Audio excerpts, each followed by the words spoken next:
No man can fully grasp how far and how fast we have come. But condense, if you will, the 50,000 years of man's recorded history in a time span of but a half a century. Stated in these terms, we know very little about the first 40 years, except at the end of them, advanced man had learned to use the skins of animals to cover them.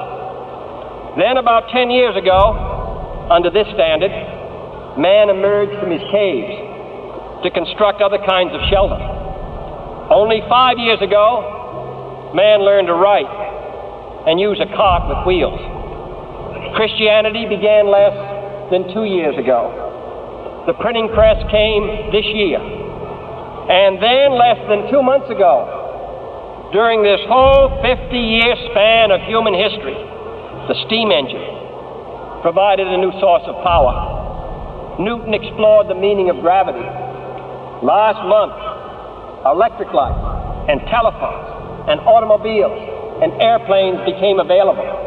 Only last week did we develop penicillin and television and nuclear power. And now, if America's new spacecraft succeeds in reaching Venus, we will have literally reached the stars before midnight tonight. But why, some say, the moon? Why choose this as our goal? And they may well ask, why climb the highest mountain? Why, 35 years ago, fly the Atlantic? We choose to go to the moon. We choose to go to the moon.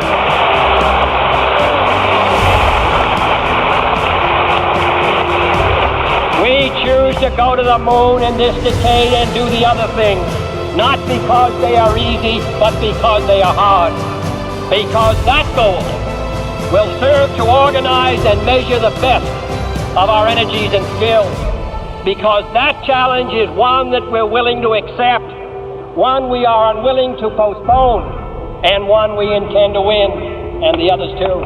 We shall send to the moon 240,000 miles away from the control station in Houston, a giant rocket more than 300 feet tall, the length of this football field, made of new metal alloys, some of which have not yet been invented, capable of standing heat and stresses several times more than has ever been experienced, fitted together with a precision better than the finest watch, carrying all the equipment needed for propulsion, guidance, control, communication, food, and survival on an untried mission to an unknown celestial body, and then return it safely to Earth, re-entering the atmosphere at speeds of over 25,000 miles per hour, causing heat about half that on the temperature of the sun, almost as hot as it is here today, and do all this, and do it right, and do it first before this decade is out, then we must be bold.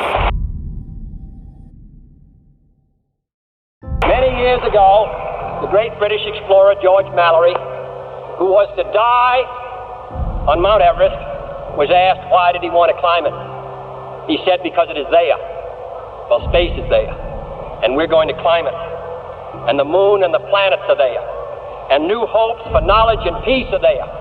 And therefore, as we set sail, we ask God's blessing on the most hazardous and dangerous and greatest adventure on which man has ever embarked. Thank you.